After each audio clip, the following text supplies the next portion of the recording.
completely against the run of play. Manchester United took all 3 points in that game against Fulham. Big shout out to Bournemouth as well. That's equalled their highest ever Premier League goals total in a game. They beat Nottingham Forest by 5 goals to now high-flying Nottingham Forest as well. Big win for Everton at the bottom of the table with that 1-0 win against Brighton. Liverpool put 4 past Ipswich. Southampton beaten 3-1 at home by Newcastle. 10-1 Wolves against 10-man Arsenal. 1-0 win to Arsenal at the end of that one. And despite Chelsea scoring first, Manchester City took all 3 points at the Etihad. On to Sunday, where Brentford got an away win against Crystal Palace. Tottenham 2-1 defeat at the hands of Leicester. We'll be talking more about that. Aston Villa held to a 1-1 draw against West Ham, and Manchester United with that win against Fulham, all of which leaves the Premier League table looking like this. Obviously Southampton still bottom, Ipswich 19th, Wolves inside the bottom 3, but Leicester are out of it courtesy of their win. Everton are now 7 points clear, but Tottenham are only a point above Everton. At the other end of the table, Liverpool 6 points clear of Arsenal with a game in hand. Nottingham Forest have slipped back. They're now on 44 points. Manchester City into the top 4 on 41 points. They go above Newcastle on goal difference. Chelsea now in 6th place, level on points with Bournemouth, who've been on an incredible run of form, unbeaten in 11.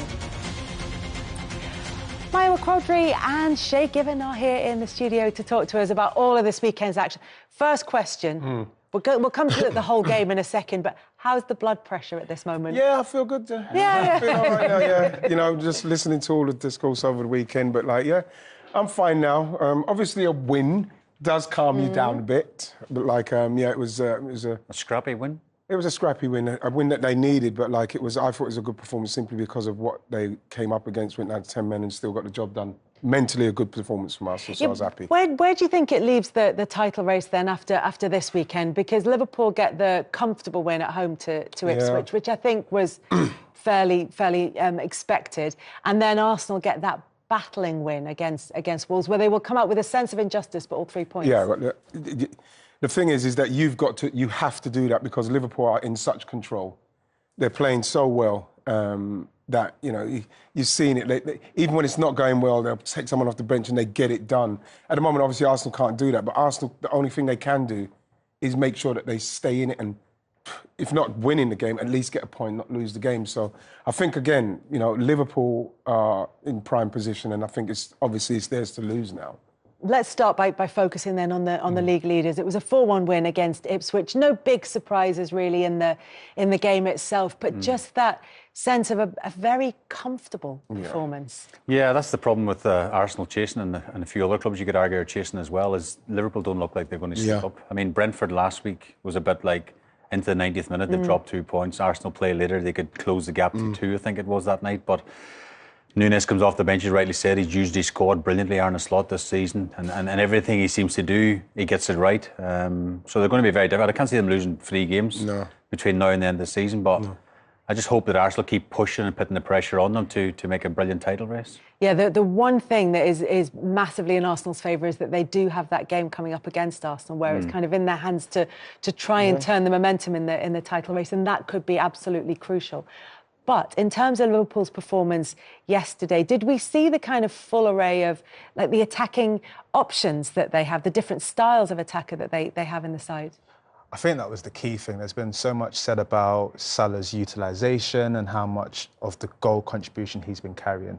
But you see Gakpo getting the goal sheet, you see Szoboszlai getting the goal, and he's been epitomised by his engine this year. You're starting to see that goals can come from anywhere with Liverpool, and it's at this point in the season where they want to be. And if you look at Arsenal with the injuries, it's completely different. You're missing your Saka, Jesus, we're probably not going to see him for a long time. A lot of attention has been on Kai Havertz. So they're in totally 2 different places, but you just hope for Arsenal's sake that maybe Liverpool face some adversity, because they had the same thing last season, right? Everything was going smooth sailing, and then they had injuries. So as you said, rightly, you just got to hold in. You just got to hold in. But that's the difference. Last season, this time, I think Mo Salah had to go. I think Endo went. I think Szoboszlai was injured. Robertson was injured. The Africa Cup of Nations. Yeah. I think Trent was injured. So And this season, everybody's fit and everybody's... And you guys have got injuries. Exactly, and we have and got the injuries that they have had so Alisson missed nearly half the season, but time for him to then come back. But then has come back in the latter They stages. look very good. I think what I would say, and it's probably just an easy argument, is the centre forward. Maybe that's your position at Arsenal. There's games this season where Arsenal have dropped points, and I think they had a more like Ian Wright sort of person and clinical striker in front of the goal. I think the gap wouldn't be as big as it is, and even now with the like of Jesus and Saka missing. It seems like even Arteta's sort of hinting that we might try and get someone. I think that'd be a big help if they did. Yeah, but we needed somebody even when everybody was fit. Yeah. You know, the thing I was just with Liverpool, what they've really addressed from last season is the conceding of that early goal, and then the game's a little bit too open because they've got to go and try and get. There's so much more in control now that you don't feel like they have to go and chase that goal or chase that game because they conceded so many early goals. They're in so much more control. The midfield's fantastic. And then, you know, like we said up front, everybody, the goals are everywhere. Gakpo's very impressive.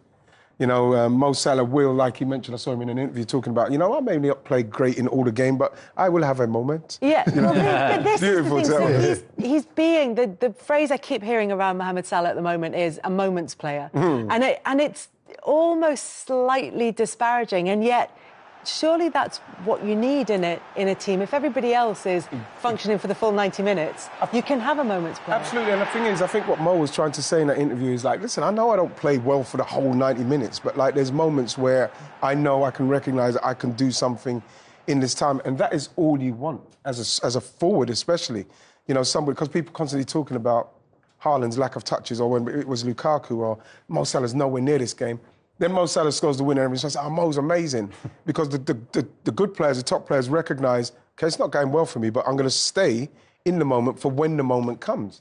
And that's what Mo's doing this season. I just find it interesting in the course of where he is in terms of the contract negotiations, which obviously we're coming towards the end of January, and that's going to be a significant milestone in that.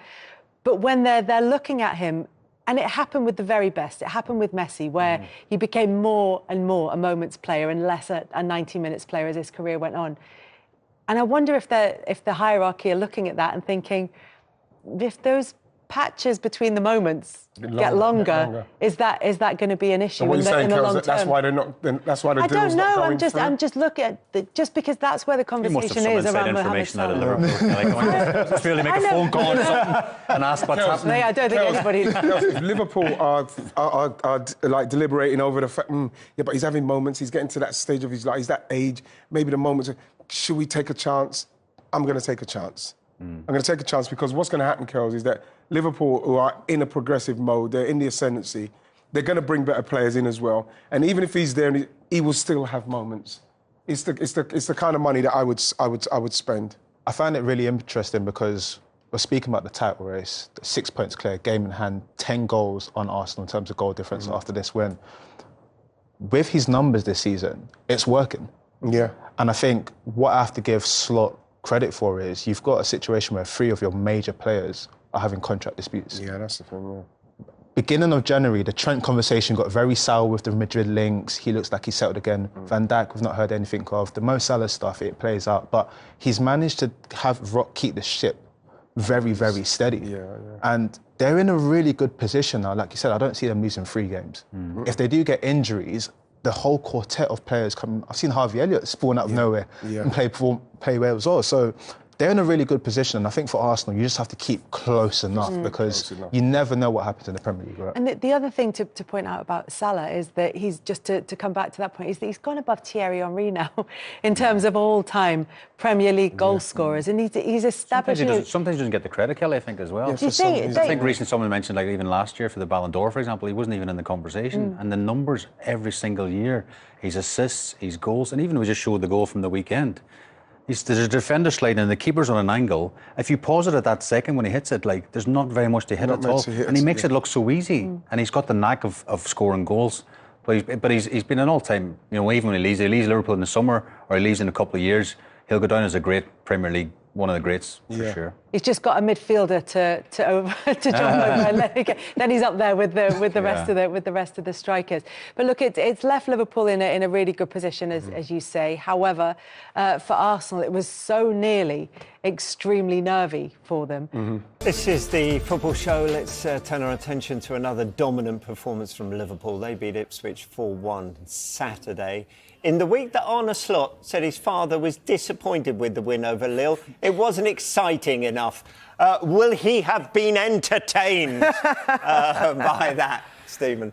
Do you know what? He was probably bored of this as well, because it was just a non-contest. I mean, it was really, really poor from Ipswich. As good as Liverpool were, Ipswich didn't lay a glove on them. It was so passive in the way that they tried to sit in and be organised, but they didn't lay a glove on them. They didn't get tight to them. Liverpool had the run of the pitch. They dominated possession.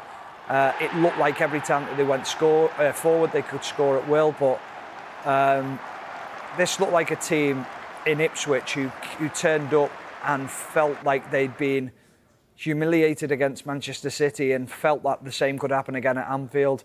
And they just sort of tried to say, we'll keep it as low as we can.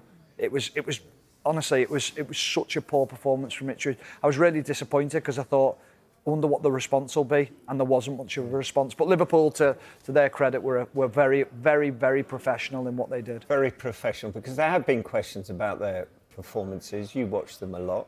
Would you say they're boring to watch?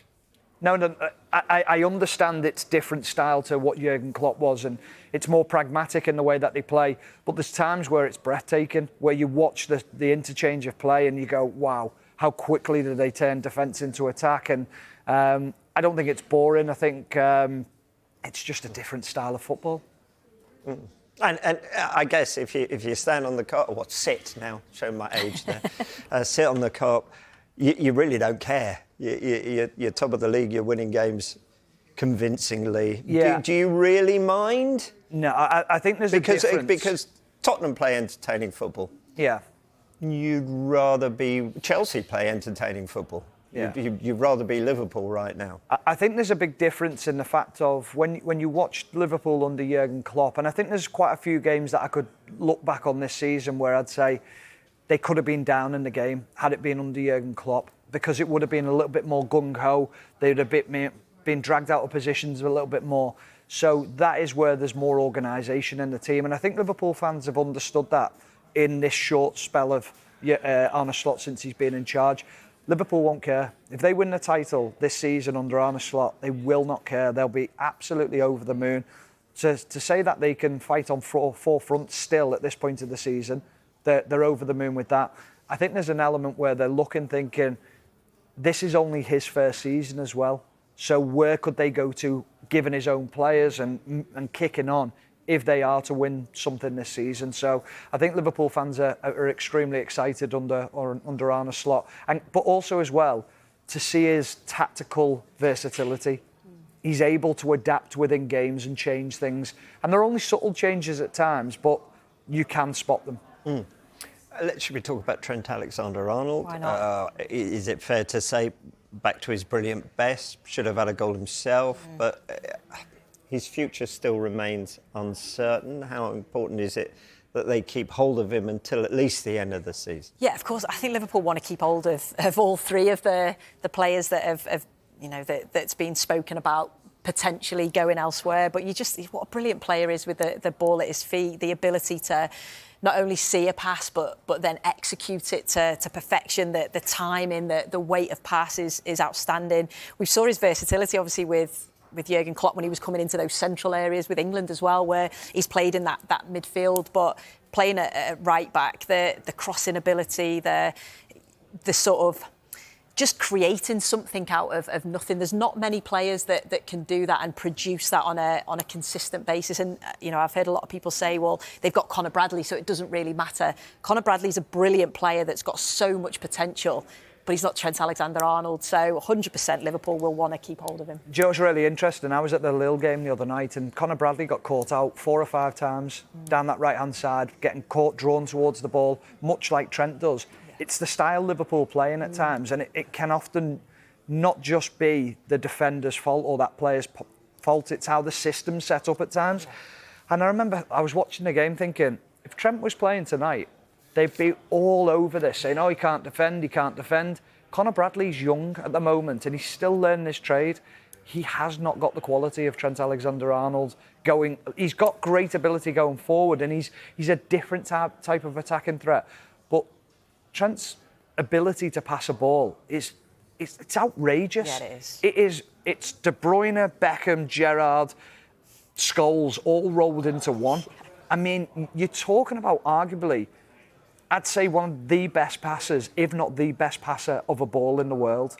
I mean, how you can say that about a right back, but then what he brings from that right back position is just phenomenal. Some of his passing at the weekend, I was commentating on the game and I'm like, oh my God, how's he done that? It's the confidence to do it as well, and it's effortless. Yeah. But to be able to pick out, I mean, the ball for Gakpo's goal is just phenomenal, isn't it? It's just it's on the money. Yeah. There's a great angle from behind the goal. You can watch his eyes as he hits it. Yeah. And he's watching the ball and his eyes almost light up as he goes, oh, I've hit that well. Yeah. Talking of Gakpo and his goals, 2 for him. So after his rest in the week, that's 8 Premier League goals this season, as many as he managed all last season. How key has he become to his side? Yeah, he's been excellent. You know, the goals, the assists, and he just looks like a player that's really high in confidence in a successful team, a team that's very much playing well. And you think, obviously, Diaz can play in that position, so it was that competition for places, but now they've shown that they can both play together and be very successful.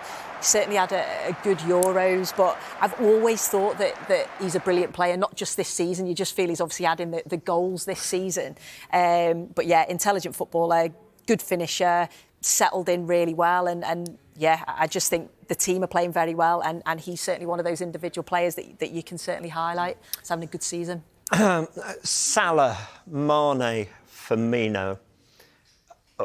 The expectation was you'd never see the like again of that front three in a Liverpool shirt. Is there a chance here that Gakpo, Salah, Luis Diaz can usurp them? You're shaking your head. Why not? They're not as good as them. They're good, but you think of what Mane brought and Firmino brought to that team. Now, Firmino's assist is his ability to bring that team together as a formation. He helped that formation work under Jurgen Klopp. Diaz doesn't have the goal return or the assists at the moment in that central position. Now, if you put Diogo Jota in there and he's fully fit for the season, I think you get different output, and I think you'd get different numbers from that front three in a whole. I think that's the one position where he happily rotates. I think when he's got, if you're going to play, for talking's sake, tomorrow, you've got the biggest game that Liverpool have got in the season, and he's got his front three to pick from, and he picks from any of the front three. I think he goes Salah, Jota, Gakpo. I think Diaz is just on the edge, and I think he feels like Diaz can play left or right, left or central, and I think he's happy with that. I think he thinks Gakpo's just a left player, but Jota brings a danger. He brings something different. When you think of that Nottingham Forest game, Liverpool weren't really creating too many opportunities. Jota comes on and suddenly makes runs that no one else makes. He also has this ability with the ball at his feet to chop it left and right, and he causes so many different problems, whereas Diaz doesn't quite have that end product, and he does a lot of his work in front of defenders, whereas Jota does it next to defenders and in behind them, but he can also do it in front of them. So he brings a different dynamic. So I don't think they're anywhere near at that level of those the three that you mentioned at the beginning, but they are devastating as well. Yeah, I agree. I think Mane, Salah and Firmino, I think at their peak were absolute world class, and they were like an established front three. You thought, well, Origi could come in if they needed to rotate, but you knew those three, whereas I think these three are very good, but I think it's probably, you've got 3 out of 5, haven't you, that you could pick from. You'd say Salah would start, but I think the others could rotate in those positions. So I think they're still a work in progress. I think those three were world class and don't come anywhere near just yet. Mane was massively underrated. For 5 years, he was unplayable. Yeah. Unplayable. You don't want to be disrespectful before any match. You go, well, I know what's going to happen here. But it just felt like you couldn't see any other way that Liverpool weren't going to win that very comfortably, could you? I didn't expect Liverpool to do anything else, but I didn't expect that many goals. I really didn't expect that many goals. Well, you thought Ipswich would be a little bit more a bit more resilient. A bit more resilient, really. A bit more resilient, maybe a little bit more. 6 at home the week before. A bit more cautious. That's why I'm expecting them to be a little bit more cautious and just, let's keep it down. I think Liverpool just went through the gears and I think Szoboszlai has made a huge difference. Now he's had a few games. I think he's such a good player. Gets himself a goal. Salah does what he does. But I just think when Liverpool bounced the ball about quickly, Ipswich didn't know what to do. It was like they could have had There's a sort of efficiency and a smoothness about them, which is a little bit different to Klopp's old heavy metal, which was brilliant to watch, wasn't it? But was at times, wasn't it? Absolutely million miles an hour. Yeah, I think they thrived on a bit of chaos. Yeah. It was like an organised chaos, whereas I think I can't believe how calm Arne Slot is. Yeah. His demeanour is amazing. He's not too up, he's not too down. He's got easily the best front six in the division. Yeah. I mean, he's got 5 or 6 options he can rotate. Gakpo's brilliant every time he plays. Diaz, Salah by far the best player in the Premier League. Most goals, most assists. Then he's got McAllister, he's got Szoboszlai, he's got Harvey Elliott's had a huge impact coming from the bench. Gravenberch, Nunes, Gravenberch. He's got, at the top of the pitch, he's got 6 that can win in the game at any time. Plus, he's got the best keeper in the division, best centre-back in the division. Best 2 centre-backs. Well, best partnership. Best partnership. Yeah. So, in that sense, I think you look at Arsenal, why they won't win the league this year, probably. They don't have the experience that Liverpool have. Alisson, Van Dijk, Salah. They're close, Arsenal, but they need a striker, and they probably need a couple more, like guys like Van Dijk that have a bit more experience. Yeah. But I just think this Liverpool team is a perfect blend. And they need somebody to train on Arsenal in the way that Gakpo's trained on, hasn't he? I'm interested, Gakpo and Gravenberch, 2 Dutchmen who played so well under a Dutchman this season. I mean, Gakpo's been fantastic. First of all, I can't believe people criticise this kid. I mean, he's like, 6'3"? Yeah. Can dribble, he's quick, technically he's really good. Can pick a pass, he's a great finisher, can play multiple positions. Same like Gravenberch. Gravenberch, probably 6'2", 6'3". Yeah. These kids, look at this ball. I mean, Mo makes it look easy, he makes everything look easy, but... There's a real smoothness about Gakpo now and a real confidence about the way he's playing. Yeah, I think Gakpo is one of the first to expose Kyle Walker this season for the pace and the lack of confidence, and since then he just seems to be finding those lovely little pockets, and he's not afraid to go outside on his left foot, comes inside, comes infield. He likes to come in off the left. Yeah, he does, but he's happy to go on the outside as well. So therefore, the fullback's thinking, where do I go? How do I mark him? Oh, you're absolutely purring over this. Look at this. You can't miss. It's almost as good as that Bournemouth cross, but it's fantastic. That is the perfect cross for a centre-forward. Just get some... You're thinking, how do I spend my goal bonus as it comes? I'm thinking, how do I celebrate? Yeah. I'm sick of goal bonus. So, look, that's at home. That just underlines, what Gakpo's done. 7 starts, 11 appearances, 7 goals. So a goal every 70 minutes. And as you say, Jota, who's a great player, at the moment is having to come off the bench, isn't he? Jota and Nunes are having to do their thing off the bench because Salah, Diaz and Gakpo look like they're the first choice as things stand. Definitely. And that's been probably the biggest difference. The back four has pretty much looked the same. Yeah. Gravenberch has come in as a defensive midfielder, and he's not one. And he's done absolutely amazing. And obviously, they've dropped Nunes. I think Diaz has often played as a false 9, Gakpo off the left sometimes. That's the difference. But actually, there have been 2 key differences, and they've been exceptional. Absolutely. They are the team to beat by some distance, with Liverpool beating Ipswich. Their closest challengers, Arsenal, were at